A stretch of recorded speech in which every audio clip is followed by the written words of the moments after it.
This is a Media Lab podcast.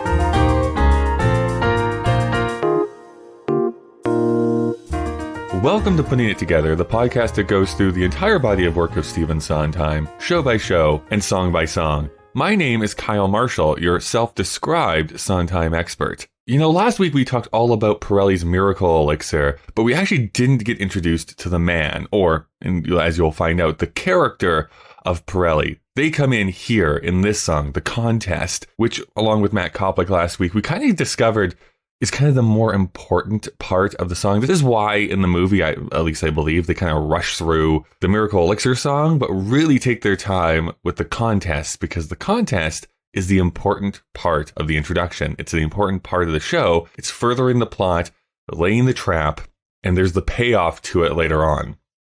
I was also trying to figure out, this entire song, of course, is pitting Sweeney Todd against Pirelli, and who can shave a person's face faster. And I've honestly been trying to think, is there a contest? Is there a thing that I could do in front of people that I think I would have a good shot at winning? And the answer, of course, is no. I'm a triple non-threat. So there's nothing that I can really think of that I could do like super, super well.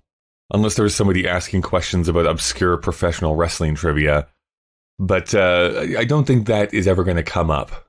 For some audience engagement, I would love to know, you, listener, that's listening to this right now, is there something that you feel, if there was a contest on it, that you would probably do really good? Let me know. You can send those into puttingittogetherpodcast@gmail.com, or, of course, there's Twitter, Instagram, all the other places that you can reach out there as well. There's no reason to delay this any longer. Let's get into talking about the contest with Jonathan Chisolm.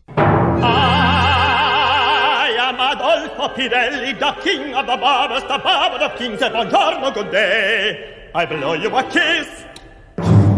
And I, the so famous Pirelli, I wish you to know who has the nerve to say my elixir is a piece.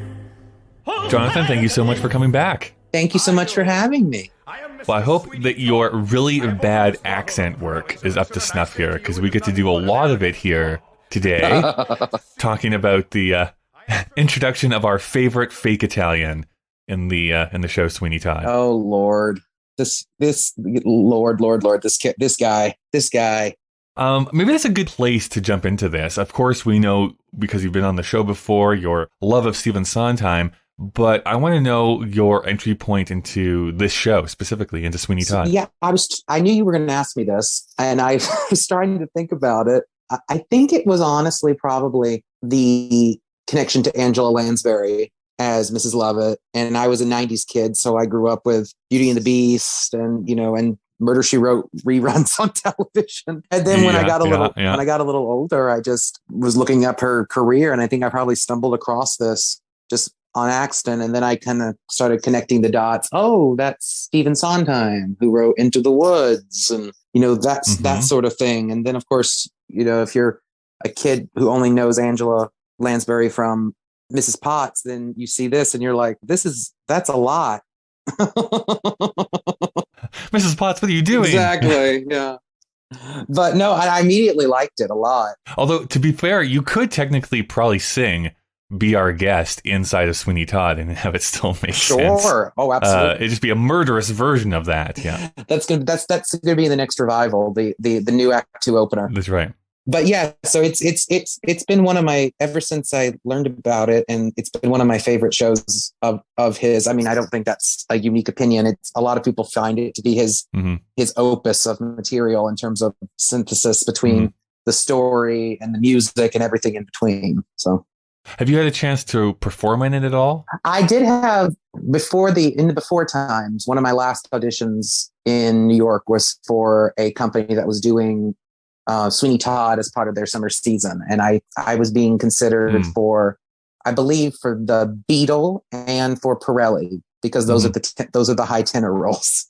Right. I mean, you talk about it being Sondheim's kind of like magnum opus. I'm not going to disagree with that statement. That's probably true. At the same time, I'm always fascinated by, and I find this in myself all the time, where it's like what I remember from the show, even if I've listened to it many, many times, like, yeah, these are the parts that always stand out. That's what I always go to and think about. And then I always remember like, oh, right, there's this big long section where they're just standing around watching this guy sell this like fake tonic, and then they go into the contest. Like, it is a big chunk of time that this show devotes really is to this character. It really is. And, and I think that might, as much as Sondheim was famously and not anti-opera, he just didn't care for opera. This section of the show feels very operatic because it's like the character makes their entrance and then they sing their big, 20-minute aria. Not really, but you know what I mean. And then that's that,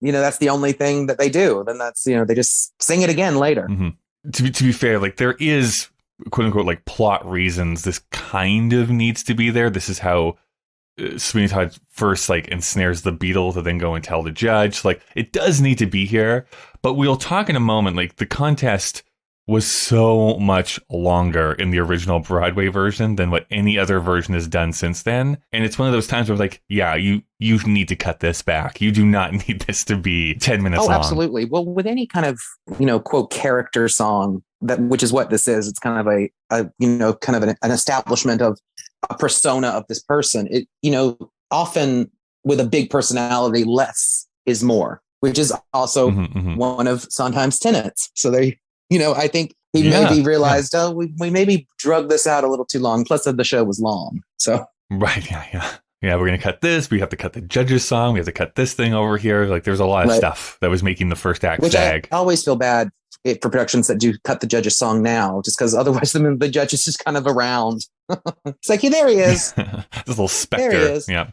Because you just mentioned that the fact that you were, going on these auditions, I'm curious, like, if given the choice, and I didn't give you any chance to prepare for this, I realized, but if given the choice, like, is there a take you have on Pirelli?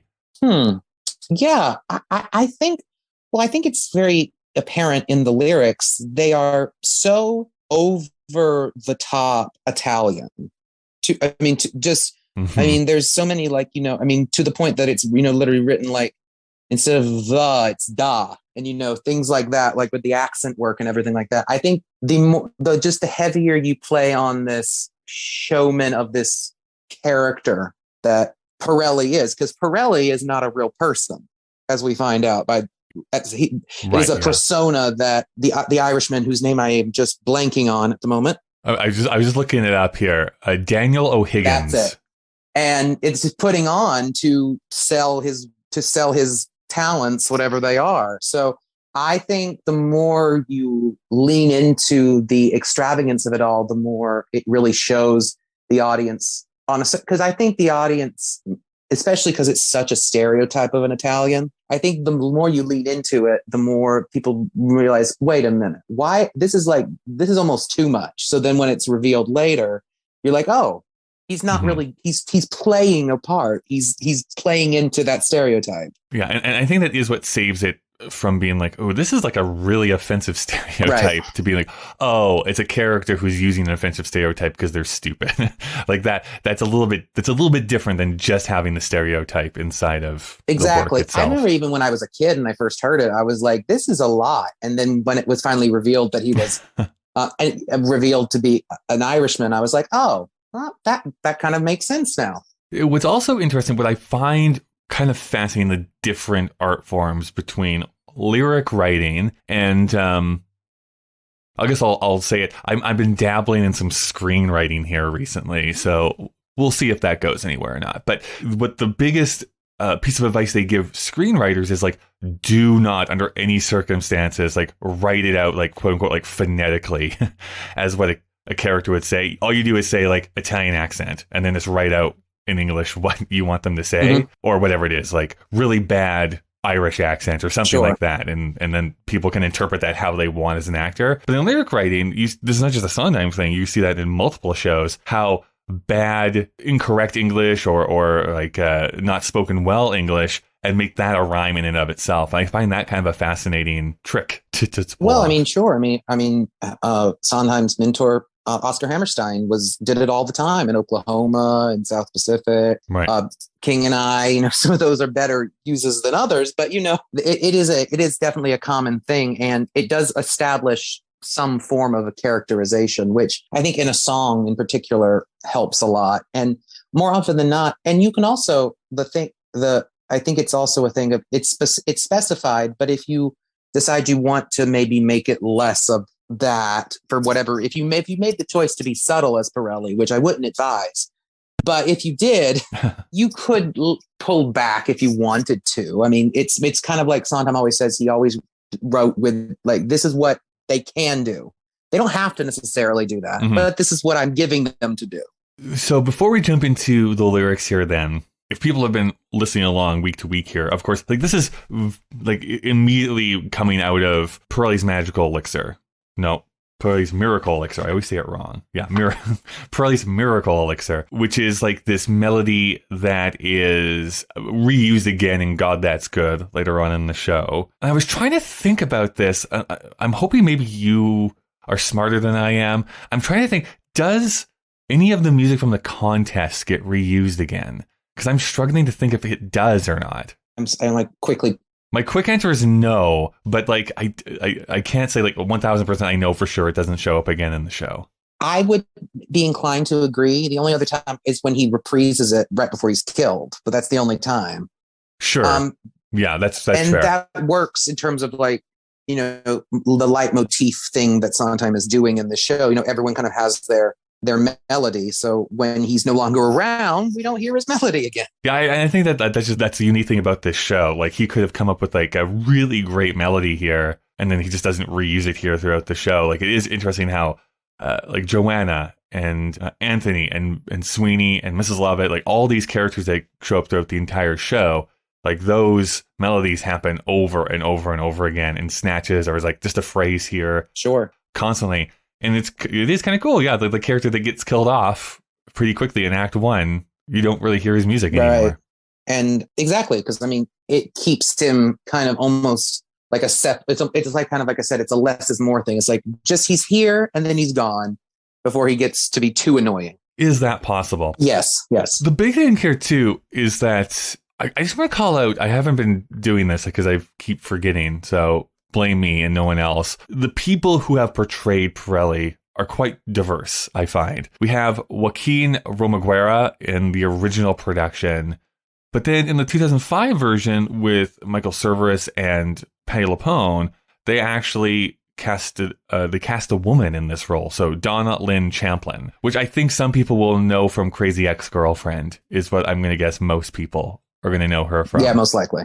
But kind of a cool way to do it. And then, of course, there's Sacha Baron Cohen in the movie version. Do you personally have like a favorite performance out of any of those? I'm drawn probably to the original only because I think that vocal performance is kind of insane. I don't think it's ever been quite sung that well as acted in that kind of insane, like over the top way that he does it. Because it is a very Pirelli and the Beatle are very high range to them to almost to countertenor territory, which is ridiculous. So there's very few people who can sing them in the original piece. Probably one reason they hired Donna Lynn Champlin to sing it, because it was easier to find a woman to sing it than a really high quality countertenor. Unless you're playing Mary Sunshine, they don't exist very often. I was telling you before we pushed record that I honestly thought this was going to be one of those quote unquote like easy songs to talk about. It's like the lyrics are the lyrics, and yeah, it's been contracted or added to depending on the production. But like from all three of those versions, there is different lyrics, there's different arrangements, they put things in different spots. Like it is all over the place on how sometimes this song is interpreted. So I'm going to try and have this make sense. The biggest change, I'll say right from up front, is that I Am Adolfo Pirelli, the King of the Barbers, like what we start off with, is not in the 2005 version at all, which is somewhat makes sense because I don't even know if her name is Adolfo Pirelli in that version. I think it really just refer to her as Pirelli.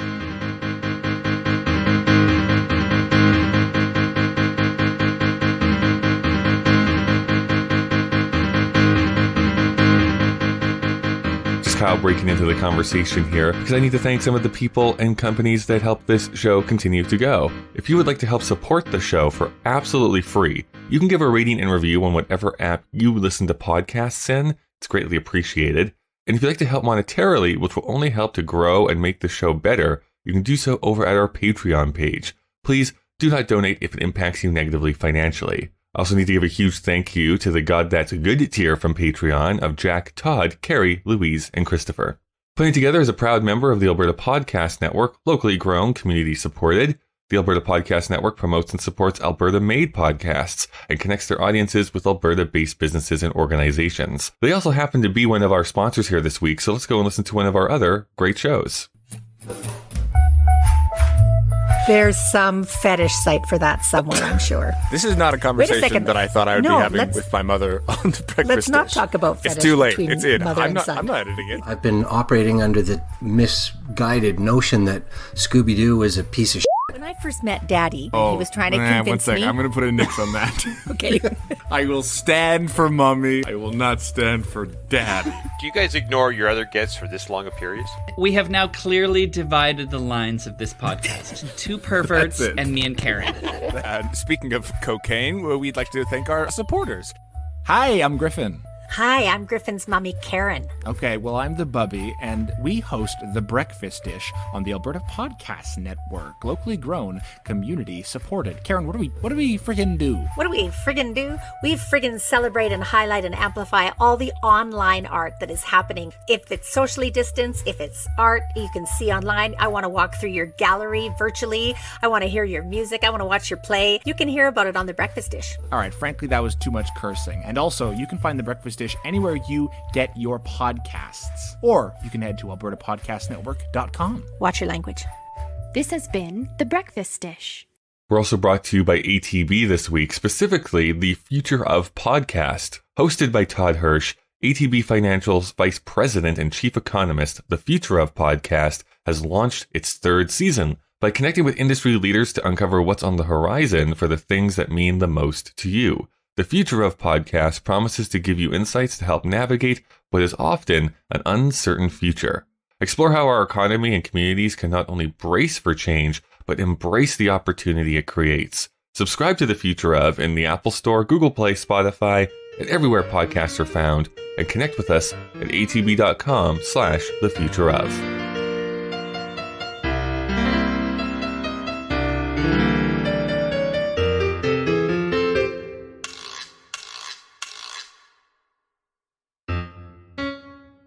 But this is how it goes in the other couple of versions. I am Adolfo Pirelli, the king of the barbers, the barber of kings, a buongiorno, good day, I blow you a kiss.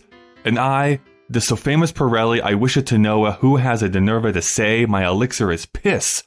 Who says this? I am Adolfo Pirelli, the king of the barber of kings, a buongiorno, good day, I blow you a kiss. And I, the so famous Pirelli, I wish to know who has the nerve to say my elixir is peace. Who says this? I do. Pirelli comes in with the bang just immediately, and it's let in perfectly with the end of the Miracle Elixir song, where it's like talk to him, and then big chord, and then. Bam. And then and then it's like, this is who I am. This is who you think I am anyway, but this is who I am. And and it just immediately, I think, tells you just not only with all the Barbara Kings e Buongiorno good day, with all just the very, very immediately heavy Italian accent, Italian words. This guy is going to be something. You know, we don't know what, but he is. This is a character that has just entered the stage. And like, honestly, either the stage productions that I've seen videos of, or even the film version with Johnny Depp, like his wardrobe is loud. Sure. You know what I mean? Like, it is bold. It's colorful. It's like a cape he usually has wearing and stuff like that. So it's not a person you're going to miss in a crowd. I feel like his outfit in the Johnny Depp movie is like some of the only color in that movie. Right. Yeah, it's a very gray. Yeah. But yeah, I think we just keep coming back to it here, right? It is a very, I don't know, put upon Italian accent that he is using here as well. But of course, he's like, who is this?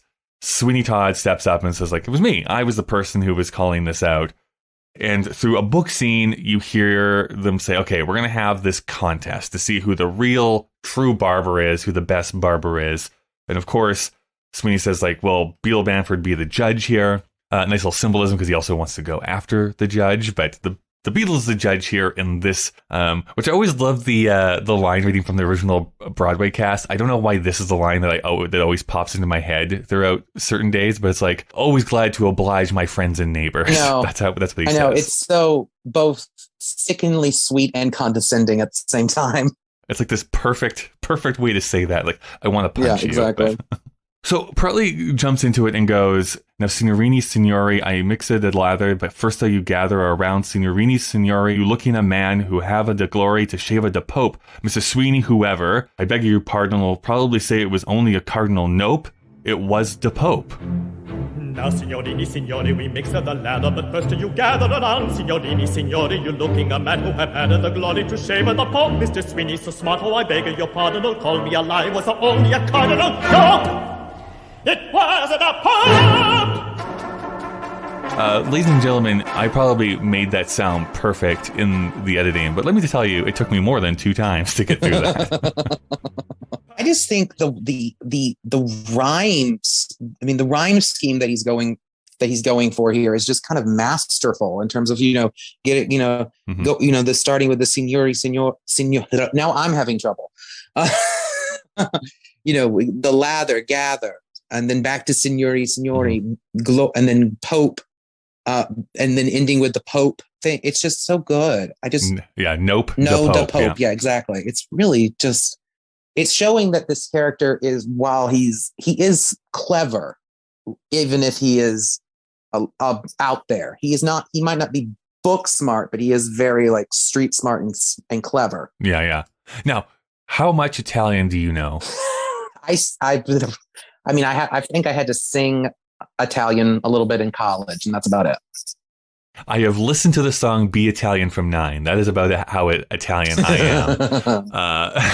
am. So I did a look up. So anyone who actually speaks Italian, please correct me, because this is what I could figure out. Do you know what the difference is between signorini and signore? Lay it on me. As far as I can tell, both are basically the same thing, just one is more formal and one is more informal. So this is probably not the best resource, but at least on Google Translate, signorini translates to master and signori translates to gentleman. So it's just like the difference between saying, hey, gentlemen, like ladies and gentlemen, or like master blank. So one is just way more formal and then informal. So he's flipping back and forth between like a very over ornate way of greeting someone to like the more informal way you would normally greet someone, like a friend or something like that. I love that. I think that also is just, again, adding to how he's just layering on as much, because he knows that these English people, these middle to lower class people probably don't know what half of these words mean. So he's just saying, he's like, they sound fancy, oh, signore, signorini, Yeah. It's like when any English person tries to like fake a different language, you just pick the 2 or 3 words and say them over and over again. Yeah, exactly. It's like that is a complete gibberish in that language. Like that means literally nothing. Oh my Lord! Actually, a fun little. Maybe I'll just throw that in here. I can't remember who it was. There was this Italian singer-songwriter pop star in the 70s who was getting more and more frustrated by what the Italian people were buying as far as music. And so he made this entire song with fake English lyrics. And it became this, because he was like, you're just going to buy anything that gets released, even if it's like complete garbage. And it became a hit song. But yeah, if you listen to it, it's like even to an English person's ear, I'm like, it sounds like you're speaking English, but it's nothing. Like those are nothing words. Right. Like, it doesn't make any sense whatsoever what you're saying. We don't stay in the shoes now, a whole building scene in a whole red, maybe get the color boss dying. Chickens and mine, we keep the cold, baby, stay yet, Bill Joe. We don't stay in the shoes now, a whole building scene in a whole red, maybe get the color boss dying. In this kind of like pitchy, kind of just like kind of he's talking to keep the audience going. That's all. He's just saying things. There's not much depth to what he's saying. I mean, it's just like, ladies and gentlemen, blah, blah, blah, blah, blah. Yeah. Let's keep moving on. Let's keep going on. Do you think he actually shaved the Pope? No. Yeah, absolutely not. There's no reality in which that is likely. Even before I knew that the character wasn't actually Italian, I didn't believe that for a moment. Right. Now, in the original Broadway cast, you will then get a full stanza here of him talking, basically making up another story, which I'm not going to probably include as far as a breakaway here or a cutout. But he does say in the original Broadway cast right after this, perhaps, signorini, signori, you like I tell you the famous story of Queen Isabella, the Queen of Apollon, whose toot was a swollen. I pull it so nice from her mouth that although to begin she's a screaming of murder, she's later a swoona with a bliss and was herda to shout, pull them all of them out. So basically, none of that made sense to you, what I just said. He apparently went to help out the Queen of Poland, Queen Isabella, and she had a bad tooth, and she liked it so much that she says, pull all my teeth out. That is basically what that story is saying. Which, of course, makes complete sense. Because everyone loves having their teeth pulled out. Yeah, it's the best feeling. Now, to get into what is actually sung, we get into to shave a de face, to pull a de toot, require de grace, and not a de brute. For if you slip, you nick the skin, you clip a de chin, you rip a de lip a bit, and that's a de truth. To shave a de face, or even a part, without it a smart, require de heart. It take a de art, I show you a chart. I study a starting in my ute. To shave the face, or even a part, without it a smart, require the heart. It take the art, I show you a chart.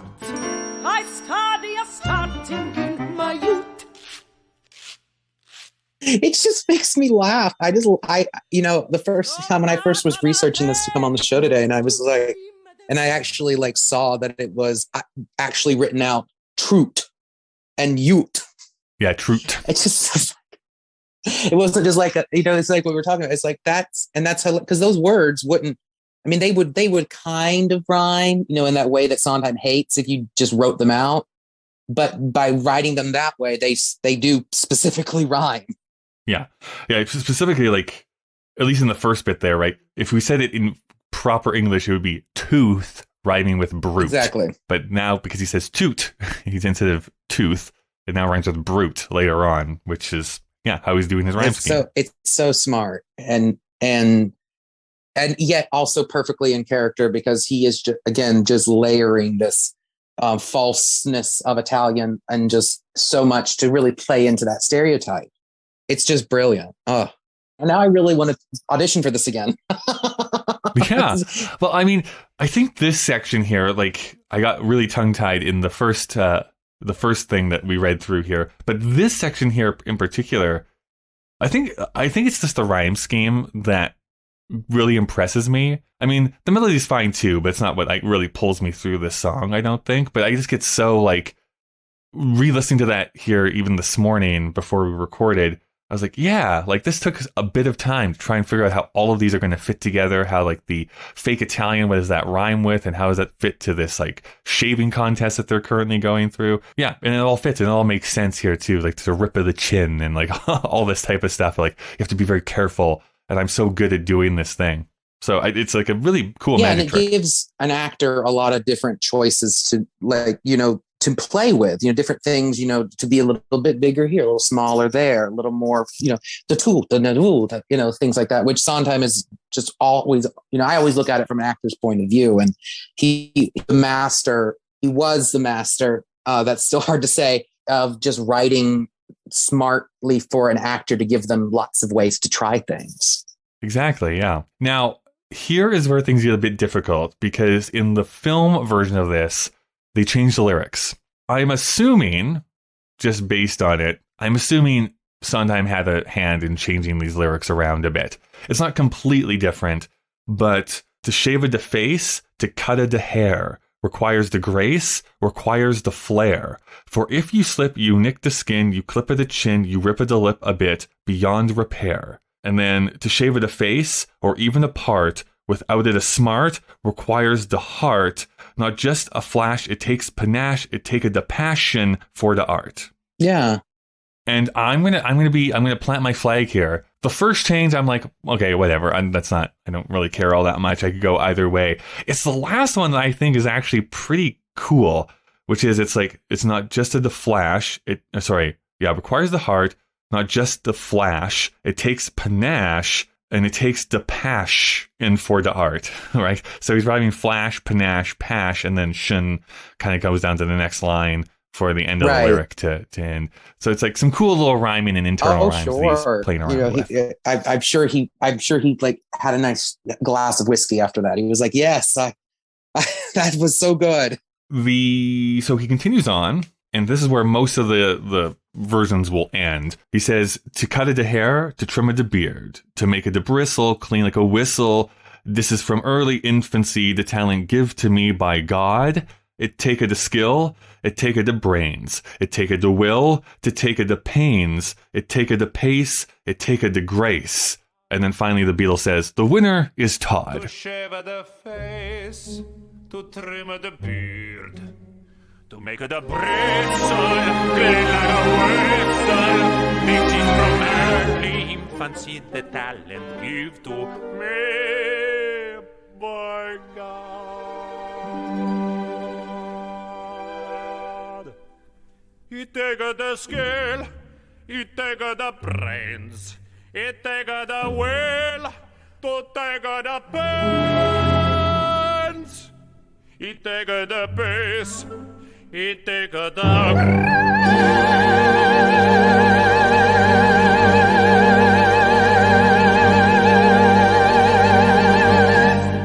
The winner is Todd. Well, like all tenors, he wants to hold his high note for as long as possible. Right. Never trust a tenor, am I right? Oh, Lord. And it's the rhyme scheme. You're absolutely right. To go in, bristle, whistle, and and especially like the last part right before the high note. You take it to skill, the brains, will, pains, pace, grace. It feels it gets into a rhythm of kind of you where you kind of feel like the character is like on working himself up. He's like, he's getting into it. And then he gets the big high note. So it's like, yeah. And like, and theatrically, we should just point out too, what's going on. And they do a little bit of this in the movie too, with some movie magic, but in the theatrical version of the show, right? Pirelli continues to look over and Sweeney has not even started the actual shaving of the person yet. Right. And so he just goes on and on and on, and he keeps looking over, and he's like almost done. Basically, he has like 2 more probably swipes before he's done shaving this gentleman who's in front of him.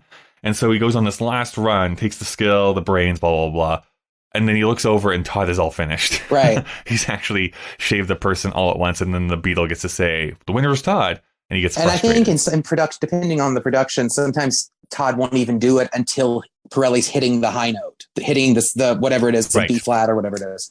And then he'll like swipe. And then before the note's over, it'll be done, which is even more hilarious. Yeah. And every production does this a little bit differently too. The talent given to me by God. It depends on how long they want their tenor again to stay on that. Sure. On that note specifically. I find the original Broadway cast goes by that pretty quickly, by God, and then he's on into it. And then in the 2005 version with Donna Lynn Champlin, she holds that note, and then like the basically like religious music behind, like organ music kind of comes up behind her. And even in the movie version with Sacha Baron Cohen, they linger on that by God, and again kind of have that religious music playing behind him as well. Well, they knew they had less of a song by that point. So they're like, we're gonna like true. As you know, the original is like, I still got like another 2 minutes of song left. We're moving on. Yeah, that is true. You have this entire other half of the contest to get through by this point. I know. Oof. Although I will say, again, this is just me loving rhymes when I hear them and see them. But like the early infancy talent give to me, right? Mm-hmm. Infancy to me. those are rhymes. That's really fun. Oh, absolutely. Because that's one where you're like, oh, that doesn't like, because it's the thing where he's like, if you see the word, you're like, that doesn't rhyme. It does. What? For most productions, this is where the song ends. We kind of go into the next scene. Kind of lays the trap for the beadle and the judge to come back to his place. Great work, plot. The plot continues on. Original Broadway cast is not where this song ends. There's still more to it.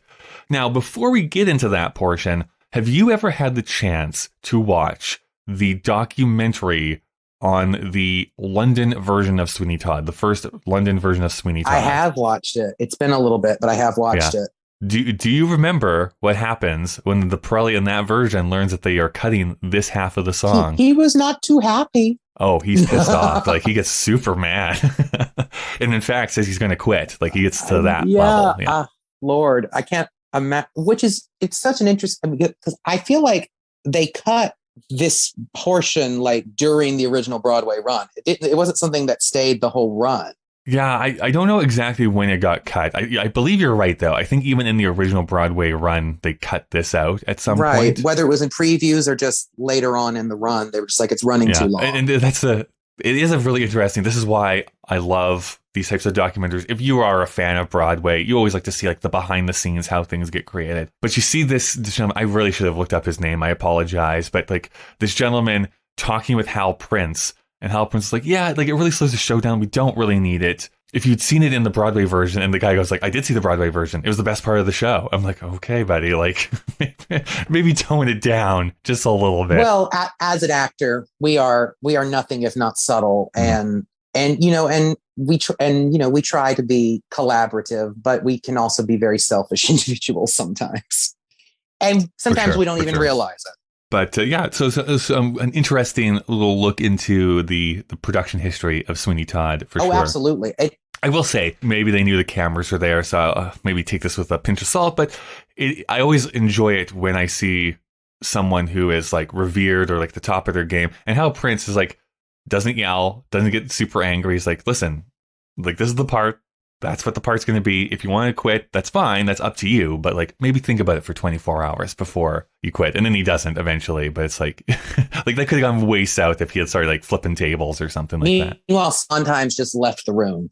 Like Sondheim, correct. Like, he does not like it. He's just like, he's gone. He's like, go and get a snow cone or something. I don't know.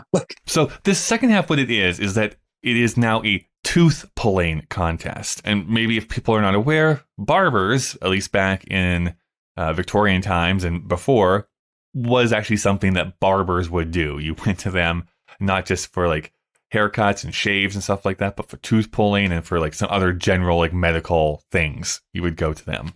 You'll hear another book scene in the original Broadway cast about like, who wants their tooth pulled? This guy volunteers. Anyone else? No. Okay, well, I'm going to win based on the fact that there's no other contest that we can have. And so Pirelli's like, no, you boy, who's Tobias, grabs him and says like, you're sitting in this chair and you're getting your tooth pulled, which does have one of my favorite comedy beats, which is like, but my tooth doesn't even hurt, not even a twinge. And he like gets slapped across the face. It's like, it does now. And then they go into this song. Oh my. And so the first half of it is this. Pirelli starts singing, to pull a the toot without a de skill can damage the root. Now hold a still. And if you slip, you grip a bit, you hit a de pit of it, or chip a de tip, and have it to fill. To pull a de toot without a de grace. You leave a de space all over the place. You try to erase without a trace. Sometimes is the case, you even a kill. To pull a the toot without the skill can damage the root. Now hold the still, and if you are slip, you grip a bit, you hit the pit a bit, or chip the tip and have it to fill. To pull the tooth without the grace, you leave the space all over the place. You try to erase without the trace. Sometimes in the case, you even a kill. I think it's actually, in my opinion, equally as I like it just as much in terms of the lyrics and the scheme as earlier.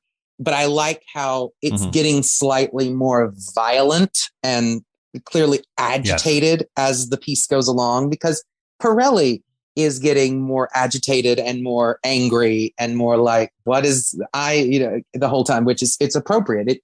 It's escalating quite nicely. Even like get into with that, you ended it with, sometimes the case you'll have to kill, the kid that's like, it's like, Right. We're getting intense all of a sudden. Yeah, like he is obviously getting really frustrated in this song. And I think you can see that because we've seen some of this other rhyme schemes here of like it being A, B, A, C, like kind of intricate rhymes and stuff this way. This is just like this entire run of rhymes that he goes on, which is grace, space, place, erase, trace, case. Like he does. So he's not trying to be flowery anymore. He's just like, bah, bah, bah, bah, but we're just going to use this one rhyme scheme to go on. Although you even to kill does rhyme back up to the first stanza, which is and have a to fill. Absolutely. I like it because it almost seems a sense of like mania, but then kind of pulling it back for a real second. It's again, layers of something to play as an actor. Well, I was going to say that, yeah, like as an actor, this is, I know this is like well-tried ground here at this point, but how Sondheim is often referred to as like this gift to actors because he gives you a lot to work with in the songs. And I feel that this is a way to do that. You can, if let's say I could sing and act, the way I would probably approach this section here is like you getting like increasingly like just like outright angry, mad, and then pulling it back when you say the kill part, almost like snapping you out of it type of thing. Or you could do it the other way where it's like, and then you hit that kill line of being like, no, I'm going to kill you, kid, if you squirm anymore in this shit. Right. And it in both work because they're both kind of playing into this. He is in front of an audience. So there has to be some form of like, he can't say everything he wants to say, but he's going to, it's all subtextual almost, it's like, yeah, right. I like both of those actually. The song finishes this way: to hold it a clamp without it a cramp, with all the saliva it could a drive you crazy. Don't mutter, or back you go to the gutter. My touch is as light as a butter a cup. I take it to pains, I learn it to art. I use it to brains, I give it to heart. I have it to grace, I win it to race. And then the Beatle gets to say, the winner is Todd. I give it to up. Hold at the clamp without the cramp, with all that saliva. They call a driver, you praise it, don't mutter or back, you go to the gutter. My touch is as light as a butter a cup. I take the pains, I learn the art, I use the brains, I give the heart. I have the grace, I win the race.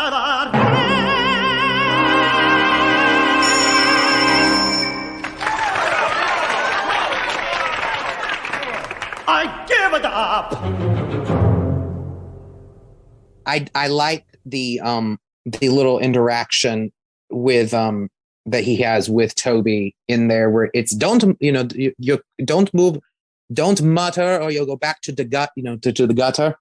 I like that a lot. Yeah. And then butter cup. I like that goes back as light as a butter. Yeah, it's great.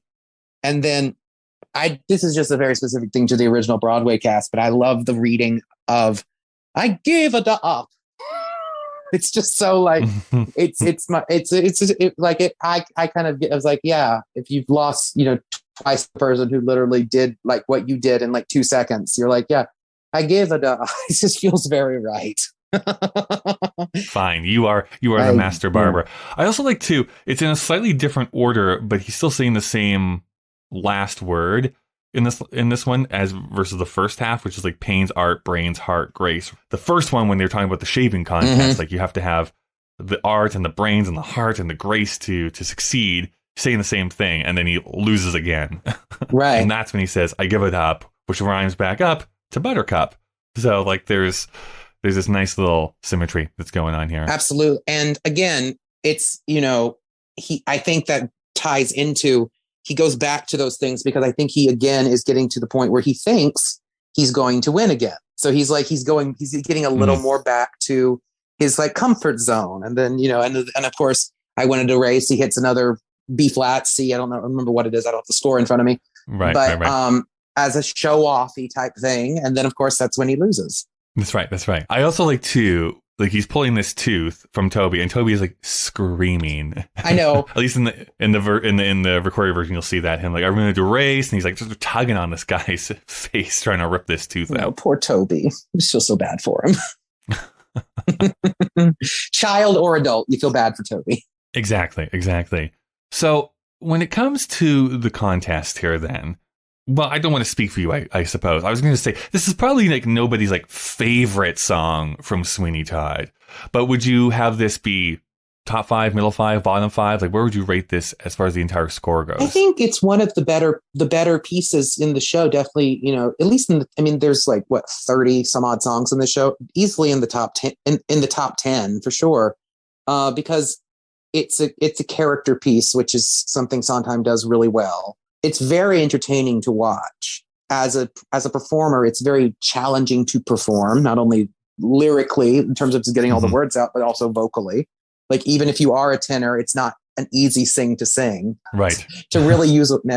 And no, I think it's a great piece for, and again, because I look at it through an acting perspective, it's a great piece for a performer to really have something to really be like, to show off, but appropriately, and fulfill the needs of the plot and keeping things moving towards, the inevitable goal of the show. Yeah, and I think that's why I say, like, even though there are some really quality lyrics for the performer to do in the second half with the tooth pulling scene, like, I do fully agree that it doesn't need to be in the show. Like, it is just like belaboring the point of what this scene is trying to do. So I totally get that, but I think you're right in that the contest not only needs to be there, but it's such a great way for like that person who is cast as Pirelli to like, this is my moment, right? I'm only on stage for this 10 minutes and I'm going to make the most out of it. And it creates an impression, which is important, so that when he comes back later, not only do we remember him, we kind of accept that when Todd kills him, spoiler alert, when Todd kills him, we kind of are okay with that killing, because it's like, well, he had it coming. He also is responsible, like this character is responsible for my favorite comedy line in the entire show, which is spoken by Mrs. Lovett. Todd has gone on this huge thing, his epiphany, like they all deserve to die. That's at the end. And then Mrs. Lovett goes like, well, that's all very well, but what are we going to do about the Italian? It's like, I just love it's so funny. I love how she says that. And every Lovett says it amazingly and yet completely differently. That's right. Oh, Lord. Jonathan, thank you so much for joining me here again today. I know you have just done, as we record this, you have just moved to New York City. When is this coming out? This is coming out in the beginning of March. So it's been a couple months since we recorded this thing goes live. But if people wanted to see what you're up to, stay in contact with you, what's the easiest way for them to do so? I'm on all social media platforms at JS Chisolm, CHISOLM. 22 on all social media. I'm even on TikTok now because the children have convinced me. I swore I wouldn't, but I am now. And yeah, I'm singing, I'm promoting, I'm seeing shows, whatever I can do to try to lighten the world a little bit, because Lord knows we're still going through a time right now. Yeah. What shows have you recently seen? Let's see. I just saw 6 again because I have a friend in that, and I saw this new show off Broadway called Kimberly Akimbo by Janine Tesori, and I've heard about this. So good. I think it's gonna transfer to Broadway. I think, but there's no. Is there any way that's still going to be there in April when I'm there? No, probably it not. has to close the week we're recording this, unfortunately. But it's gotten some of like the best reviews in the several years, so I have a feeling it's going to transfer if they can find a theater. Oh, good. Now comes the hardest question of the entire show. This is this new thing I've been doing for this season only. But Jonathan, what is your favorite kind of pie? Oh, I think a nice either apple or pecan pie. I am from the South, so pecan pie. I was going to say, you're the first one to bring up the pecan pie. And I have to say, I didn't grow up in the South. Obviously, I'm up here in Canada. But boy, when I was introduced to that for the first time, I'm like, where has this been my entire life? It's just sugar and gooiness, and it's quite delicious. Oh, yes. You do immediately get diabetes after eating it. But still, it is so good. But yeah, for either that or a nice apple pie, because you can't get a good pecan pie outside of the South, in my opinion. Perfect. Thanks, Jonathan. Thanks.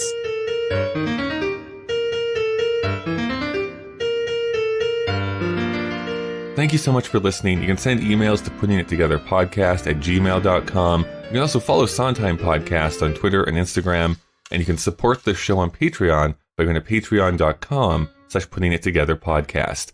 Thank you to the Alberta Podcast Network and to ATB this week. Putting It Together is available on Apple Podcasts, Google Podcasts, Spotify, pretty much anywhere that you get podcasts from. Consider subscribing so that you never miss an episode.